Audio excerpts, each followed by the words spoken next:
I know the left hemisphere and right hemisphere now are working independent of each other, but you don't notice it.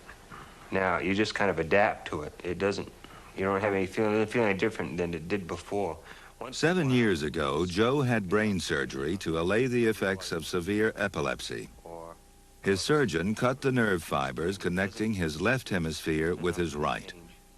While the operation was a complete success, Joe's unusual case offers an extraordinary insight into the machinery of mind.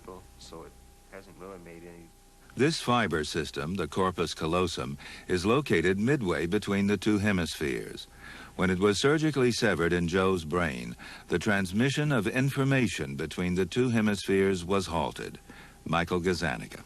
What we can do is play tricks by putting information into his disconnected, mute, non-talking right hemisphere and watch it produce behaviors.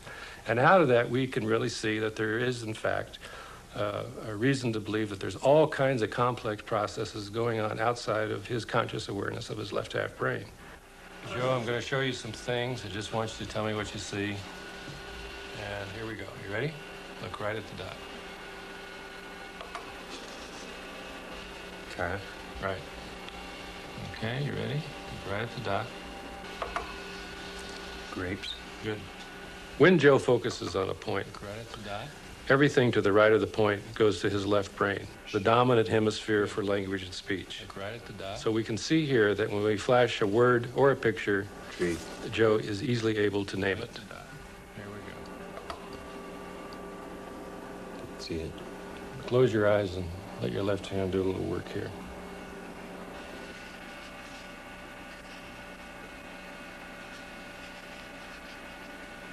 Okay, what do you got there? Pan. Okay, very good. Now, when a word or a picture falls to the left of a fixation point, that information goes to his disconnected right half brain. And as we can see here, Joe is unable to name it. Joe is able to draw the picture with his left hand, the left hand getting its major control from the right half brain.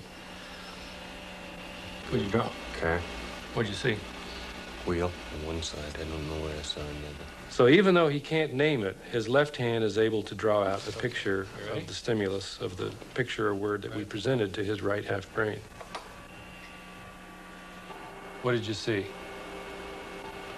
Saw a hammer. So just close your eyes and draw with your left hand.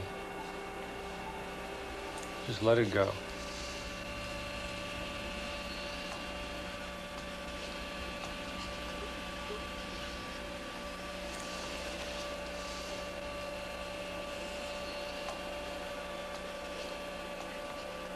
That's nice. What's that? Saw. Yeah. What'd you see? Hammer. What'd you draw that for? I don't know. What we have with Joe is just a dramatic example of a neurologic case that really allows you this window into the non-conscious and how powerful non-conscious processes are at influencing our conscious self, our personal self. What Joe and patients like him, and there are many of them, teaches us is that the mind is made up of a constellation of independent, semi-independent agents, and that these agents, these processes can carry on a vast number of activities outside of our conscious awareness. Even though that goes on, there's some final stage or some final system, which I happen to think is in the left hemisphere, that pulls all of this information together into a theory. It has to generate a theory to explain all of these independent elements. And so, and that theory becomes our particular theory of ourself and of the world.